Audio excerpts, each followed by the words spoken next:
Әдептілік ережелерін жетік меңгерген кез келген адам асхана аспаптарын пайдалана алуы тиіс. Себебі ол дастархан басында отырғанда тағамды қалай жеймін деп ойланбай, жанындағы адамдармен әңгіме құруға міндетті. Армысыздар, эфирде этикет бағдарламасы. Бүгін біз асхана аспаптарын пайдалану ережелері жайында баяндаймыз. Үстелге қойылатын асхана аспаптарының саны әкелінетін тағам түрлеріне тікелей байланысты. Кішігірім ережені естен шығармаған жөн. Жаңа тағам әкелінгенде аспаптарды да ауыстыру қажет. Жегенде алдымен ең жақын тұрған қасықтардан бастайсыз. Сол жағыңызда тұрған аспаптарды сол қолыңызбен алатыңызды ұмытпаңыз. Оң жақтағы қасық қайырларды оң қолыңызбен пайдаланасыз.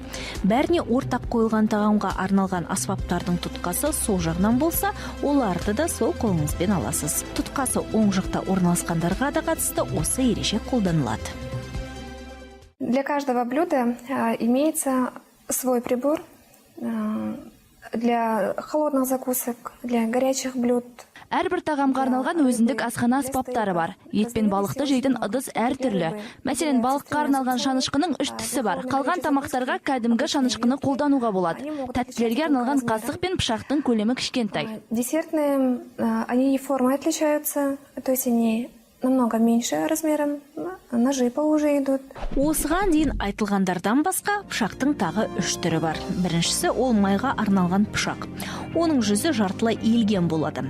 Сондай кесектеп берілетін ірімшікті алатын пышақта дастархан басына қойылуы мүмкін. Оның пішіні орақ тәріздес, ұшында тістері болады.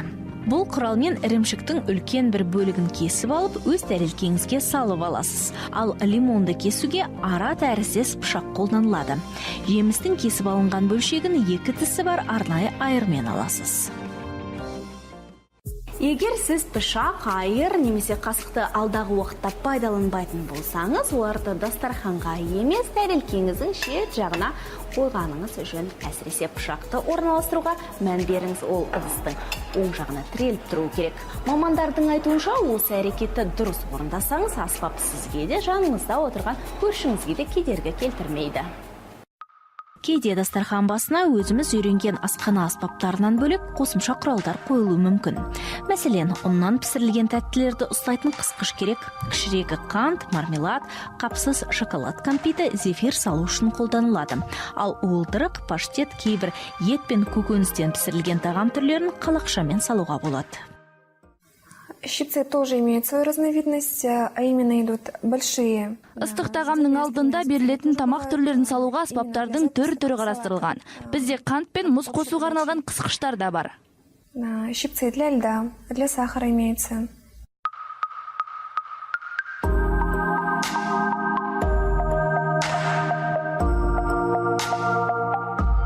Тәттіге де өзінің асхана аспаптары бар. Пышақтың ұзындығы тәтті салатын тәрелкенің диаметріне сәйкес келуі тиіс. Ол әдеттегі пышақтан әлдеқайда жіңішке және ұшы өткір болады. Қасық пен 3 түсі бар айыр пышақтан қысқарақ келеді. Бұл аспаптар ірімшік, торт, тәтті бәліш, қарбыз бен қауын жеуге де жарамды. Кесуге келмейтін тәттілерді осы құралдармен жеуге рұқсат. Олардың арасында жидек мусы, немесе кілеге қосылған жидек, компот, балмұздақ, тәтті ботқа бар. Сүт қосылған кофе, какао, жеміс коктейльдері, грейпфрут, жұмыртқа жеп ішетін болсаңыз да сізге шай қасығы қажет болады. Ал кофе қасығын осы сусынға тапсырыс бергенде ғана әкеледі. Тұтқасы ұзын қасықтар үлкен стақанға құйылатын мұз қосылған шай немесе кофемен бірге беріледі. Асхана аспаптарын таңдағанда олардың жылтыр болуына зер салыңыз. Кейбір ыдыстар ақ әлде сұр түсті көрінуі мүмкін. Ыдыстың шетінде ешқандай кертіктің жоқтығын тексеріп алыңыз. Айырдың тістері тым өткір, доғал немесе қысқа болмасын. Айыр немесе қасықтың сапасы жоғары болған жағдайда ол ешқашан майысып қалмайды. Жақсы ыдыс тығыз материалдан әзірленеді. Әдетте олардың қалыңдығы 1,5 мм-ге тең, ал қасықтың тереңдігі 7-10 мм-ден аспайды. Оның иісі де болмағаны жөн. Егер сіз мейрамханаға келіп, асхана аспаптарының тым көп болғанын байқасаңыз, жаныңызда отырған көршіңізге назар аударыңыз. Келесі бағдарламада біз оларды қолдану тәсілдері жайлы баяндаймыз. Этикет ережелерін есте ұстайық, табысқа бірге қол жеткізейік.